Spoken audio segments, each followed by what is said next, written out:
Welcome back to Event Explorer, the podcast where we shine a light on the world's most iconic celebrations and the people that bring them to life. I'm your host, Daniel Roth, a creative director and event producer, and I'm excited to show you behind the scenes of the best festivals and events around the world. Today, we're returning to Portland, Oregon for our second episode spotlighting the city's vibrant event scene. And this time, we're diving into one of the most enduring traditions in the Pacific Northwest, the Portland Rose Festival. This century-old celebration features more than 60 events, from the Grand Floral Parade and dragon boat races to Fleet Week, art shows, fireworks, and more. Since 1907, it's marked the unofficial start of summer in Portland, full of creativity, pageantry, and civic pride. Joining me today is Jeremy Emerson, the incoming president of the Portland Rose Festival Foundation and a longtime volunteer who's helped shape the festival from the inside. He's also a leader in the national festival space through his work with Sapphire, where he supports event ticketing and marketing across the country for many, many more festivals. If you've got a favorite memory of the Rose Festival or a celebration we should feature next time, I'd love to hear from you. Reach out at daniel@eventexp.org. And don't forget to follow us and rate Event Explorer on Spotify, Apple Podcasts, or wherever you're listening. Okay, let's dig in and talk to Jeremy Emerson. The Portland Rose Festival, officially declared the city's civic celebration from 2010, includes over 60 events spanning parades, fireworks, dragon boat races, art shows, and a whole lot of roses. This has been happening since 1907, and the Rose Festival really is the unofficial start to summer in Portland, bringing the city together with a spirit of creativity, pageantry, and pride. And at the heart of it, the Grand Floral Parade, the dazzling city fair, the Starlight Parade and Run, legendary Fleet Week, and so many more of these activities that really make up an incredible Portland Rose Festival. So joining us today to share the behind-the-scenes story and what it takes to keep this tradition fresh and modern in Portland is Jeremy Emerson, longtime volunteer and incoming president of the Portland Rose Festival Foundation. Jeremy, welcome to Event Explorer. Thanks for having me, man. Appreciate it. Such a pleasure. Some mutual friends introduced us that run these other iconic festivals, and Portland Rose really does stand out as something that kind of signifies Portland. It's a 100-year tradition. It's very important to the city. It's something that people mark their lives and plan their summers around. What do you think has given it this staying power for, 115 years? Is that how old it is now?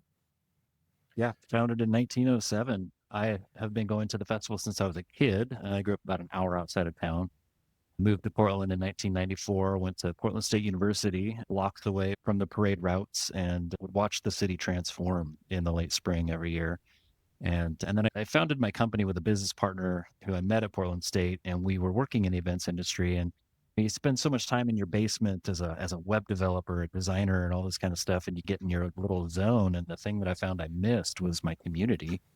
And so I started volunteering with the festival as a way to get out there and sit on the other side of the table instead of working for festivals and branding them. Dig right in and contribute to planning parades and all those kinds of things. So I joined the board of directors in 2016, have been super focused on the parades and then leadership positions within the board of directors there. And last year this was my first year as board president. It's a 2-year term. Quite an honor. Super cool to serve the city in this way. And it's just, I think what I learned in answer to your question was there are so many little tendrils of this festival that kind of reach out into so many different kind of corners of the community and different kinds of cultures of our community. And I think that's what kind of holds it together is that some people are parade people. Some people are all about the Navy ships that come in for Fleet Week. Some people are all about the court and our program with all the young ladies from the Portland Public High Schools who run for court positions and eventually the queen of the festival. That's a very storied part of what we do. And then just, all the City of Roses and all that encapsulates, our parks, just vibrant city life. And then past 4 or 5 years, the focus has really been on what can Portland Rose Festival do to revitalize the city of Portland and kind of help us as we come back from all the challenges of COVID and what that presented us.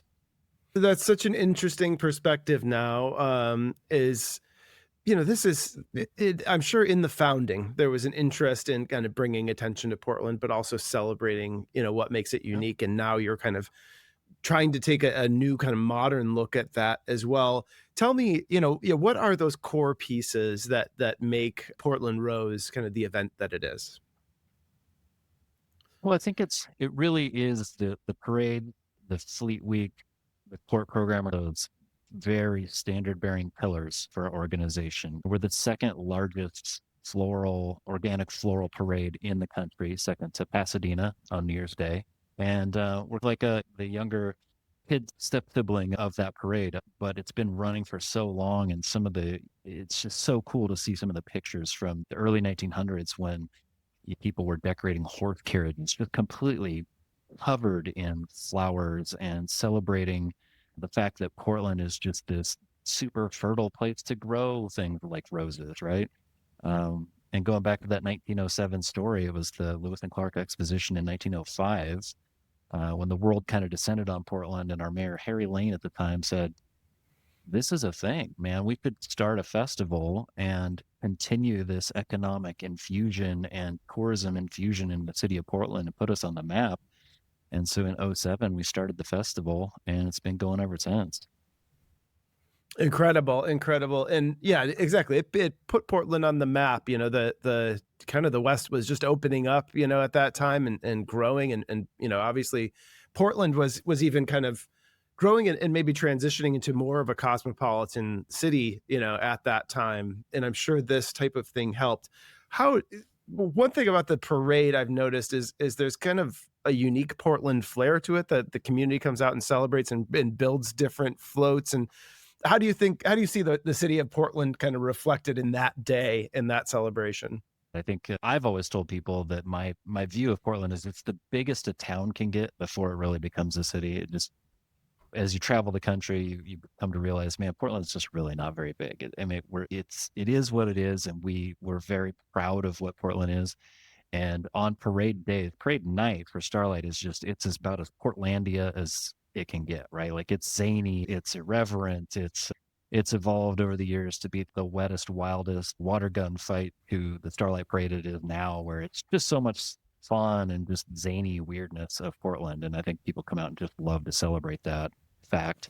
And then the Grand Floral Parade, that's where we come together and try and do something that's a little bit more celebratory of all of the different cultural aspects of our city and of our region, especially. So with such a huge focus on the different kinds of neighborhoods in Portland and what the people and the cultures experience as Portlanders, and celebrating those in whatever way we can through floral display, the beautiful floats. We just had our 10th year anniversary for the mini float program, which was a pioneered version of this, which is going back to that idea of Portlandia.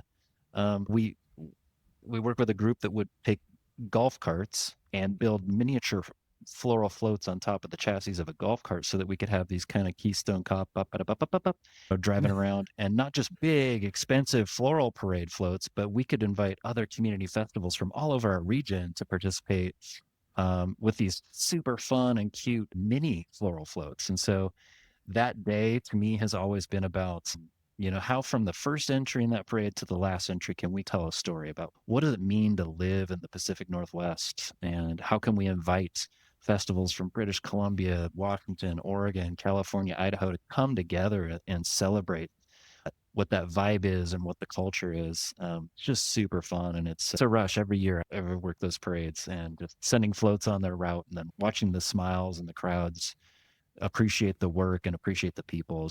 It's super fun. And that must, I mean, take a small army to organize. What is the Rose Festival? I mean, you're volunteer. Is there Yeah. staff and then a big volunteer army that helps put this together?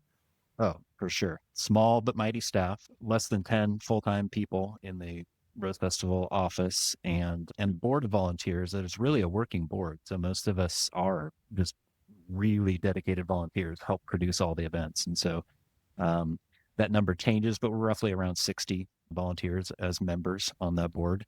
And then thousands of volunteers, right? Like I think one of the biggest opportunities we always have is to engage with our corporate sponsors, because the point of it is to, like, I'll use Alaska Airlines as an example, to engage with Alaska as they build and hire a float builder to build that float to be in the parade.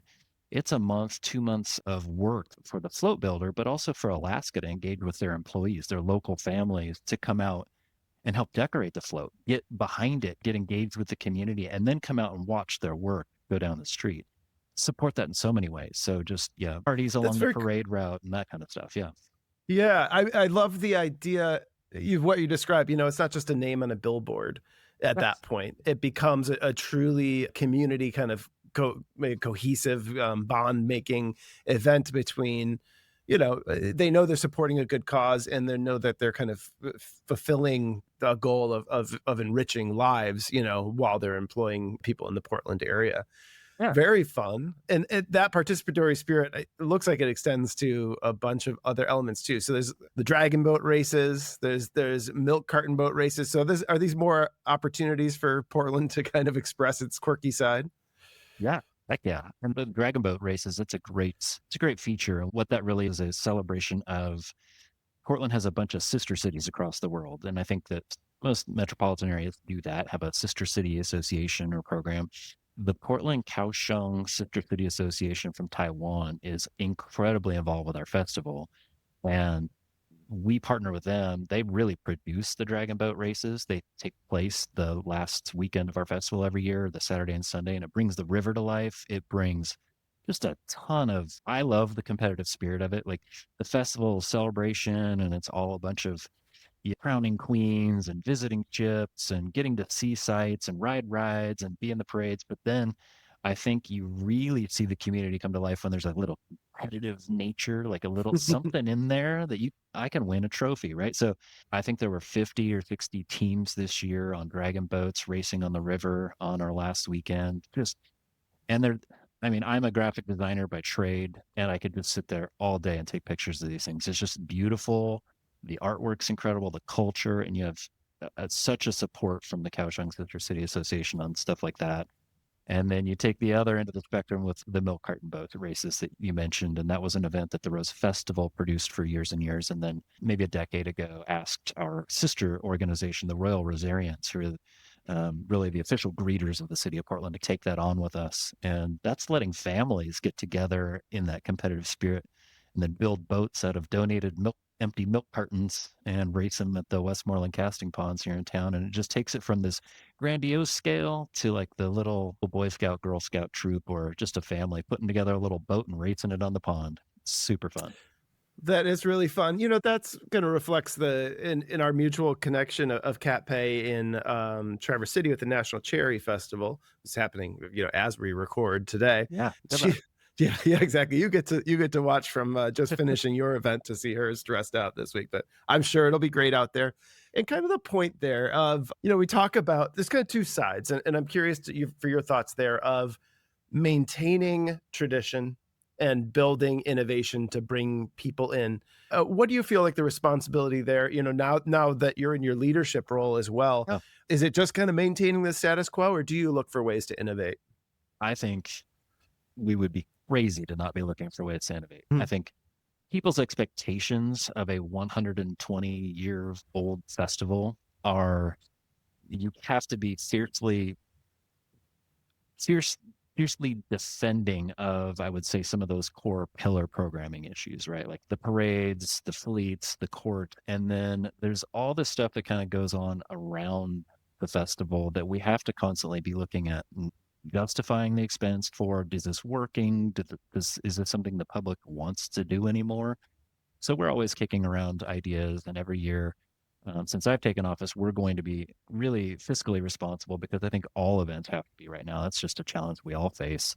But trying to find out what's the next thing that the people of Portland want, and some of these food and cultural events that haven't really necessarily been a part of our festival, we've been tinkering with in the past few years, and we'll watch those emerge or go away as needed. But yeah, just tweaks on some of the events. We change our parade routes quite a bit since COVID because of the needs to adapt and work with the Portland City Police on routes, transportation bureaus, like all that stuff, right? At this Yeah. scale is really important. But at the core of that is just like, yeah, what are people going to freak out about in Portland if we don't have anymore?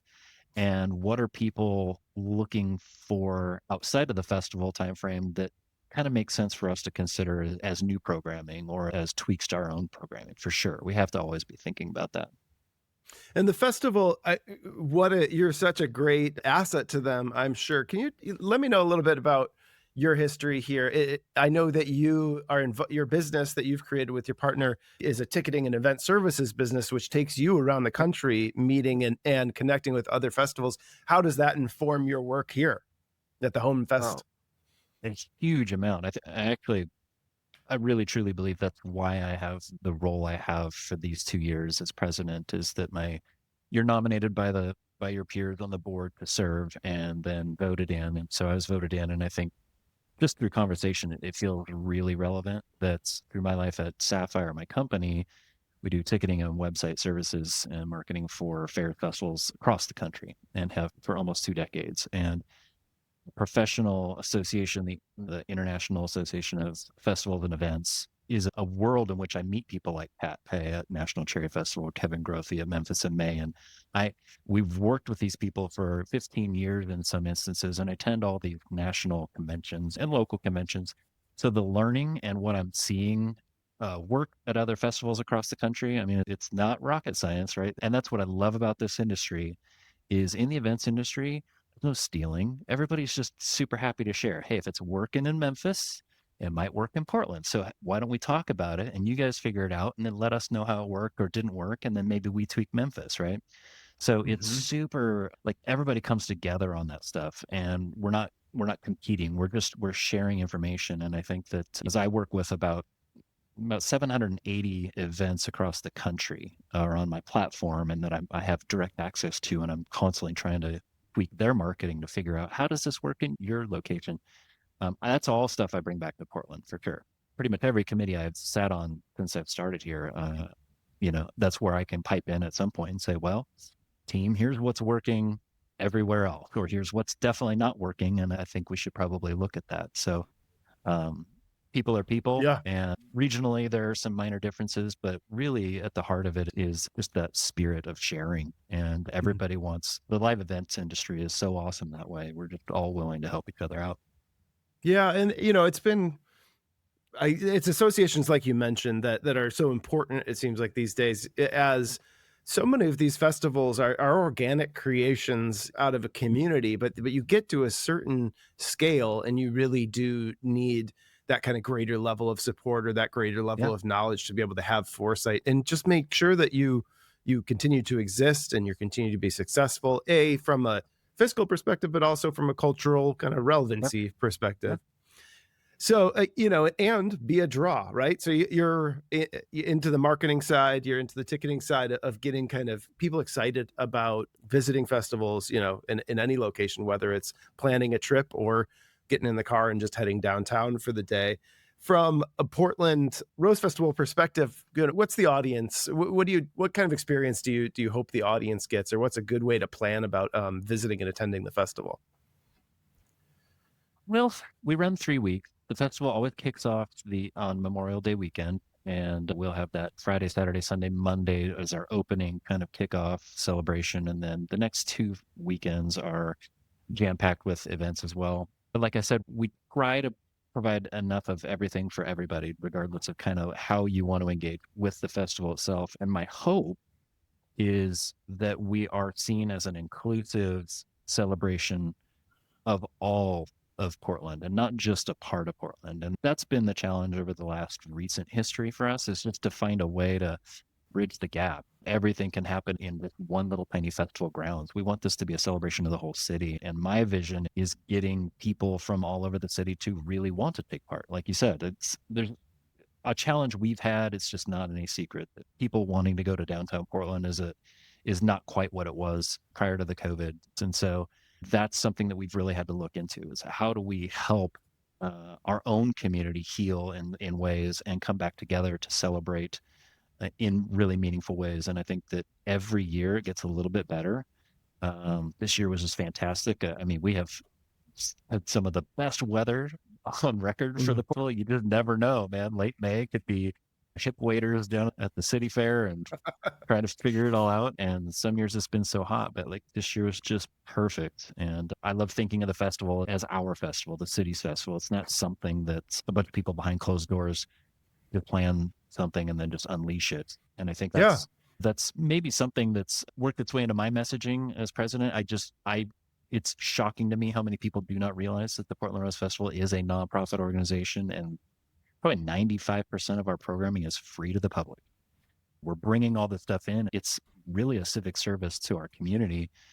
And so from where I sit professionally, I don't have a lot of tickets I can sell. I don't have a lot of things I can do to make a bunch of money to produce these events. So it's really, that's been the unique challenge for me, is how do we appeal to the business community and to the people who will attend and bridge the gap between those people to make sure that this is a festival that people will donate to, will financially support, will come out and take part in, right? So And it needs to keep reflecting the spirit of Portland, which is something I think you guys do a great job of with the festival, kind of representing this patchwork of cultures at home in the city. And another way to represent those is the cuisine from Portland, which has some of the best in the country from my firsthand experience. Have you been working to bring this like foodie scene into the festival? I, you're touching a nerve for me because I'm a foodie. It's one of the things that I've loved about living in Portland. I've supported a lot of food-based events and food and beverage-based events in my career. And we do have a city fair, it's a carnival and it's kind of like a little expo of Portland fair on our waterfront. It's a beautiful setting right on our waterfront park. And that runs all the weekends. But that's one of those things where, if you live in Portland, I don't know what the draw is for a corn dog or a funnel cake to come down, and get like a classic fair food when we've got so many James Beard Award winning restaurants and Michelin star type stuff going on in town, right? Like we're known as a foodie town, but then we've also got the sort of like the little county fair right on the water. So we do have all that stuff, and we've been really focusing on bringing in local vendors because I think Portland's also really passionate about like our food truck scene and that kind of stuff, right? So we have to integrate local families who have these food trucks or food businesses and bring them in for the fair experience that we provide. And we get better reviews and better, just better participation when we integrate those kinds of things into our scene. And now I think that my challenge and my vision is to find a way to kind of spread out a little bit from that and integrate into the city some more. So really working with Portland businesses and restaurants to create things like scavenger hunt cards or passport programs or things that, so during the festival, you fly into Portland and you're greeted with Rose Festivalness at the airport. And then you take the MAX train into downtown and your hotel looks Rose Festival. And now there's a Rose Festival meal or something you can taste test everywhere you go in the city. And so that's the level of civic engagement that we hope to foster, because Portland would super get behind it. Yep. Well, speaking of civic engagement, I imagine this has to be both a boon and a burden to the city. How do you keep the town engaged, and what does Portland Rose do for the region and for the city? Oh, it's crazy. I mean, it's talking to the police, there's just so many reasons, and this from talking to so many people, that the statement always at these conventions is that events are essential to our communities, to a vibrant, thriving downtown core anywhere you go. So how do we capitalize on that, provide the buzz, get the businesses to buy in so it isn't just more another day of closed streets, but man, here's 200,000 people convened downtown and they've all got to go get a drink after, or they all want to go get a slice of pizza or something. Like, yeah, we're bringing that down here and it's a gift. And if the city can get behind it and everybody that lives here and works here gets behind it, it's really helps for sure. Well, it's obviously making a huge impact on people's lives, even from your own childhood. I mean, the work that you and the team are doing is nothing short of exceptional and on a, world-class level. So many volunteers, but also great year-round staff. The Portland Rose really is a model of how an event can be a place where everything great about a city can shine. And for a long time, I think that's in no small part to you. Great work on keeping the tradition thriving. And Jeremy, thank you for being here. Thanks so much, Daniel. This is really cool. And yeah, I hope that everybody would take away that, yeah, we are a very accessible city, and Portland's quaint, it's cozy. That's all the feedback we get from visiting festivals. Like, man, it's just so nice here and just quiet, peaceful, and fun and energetic. And I'm just so happy to be in a role to be able to help Portland celebrate itself like that. Fantastic. Well, I'm looking forward to seeing how your influence will propel the festival into the next century. Thanks again for joining. Awesome. Well, thank you.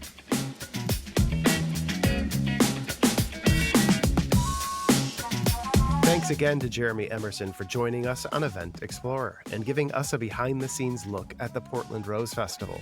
From the Grand Floral Parade to the milk carton boat races and everything in between, it's clear that it's more than just about roses. It's about revitalizing the city, connecting communities, and making space for both tradition and reinvention. If you're in Portland next May and June, don't miss it. It's one of the most joyful ways to experience what makes the city so unique. Now, you can find more episodes at eventexp.org, and be sure to follow us on Apple Podcasts and Spotify to catch up on stories about festivals around the world. And if you've got a great event we should cover, let us know. Email me directly at daniel@eventexp.org. Now, this has been Event Explorer. I'm Daniel Roth. Until next time, happy exploring.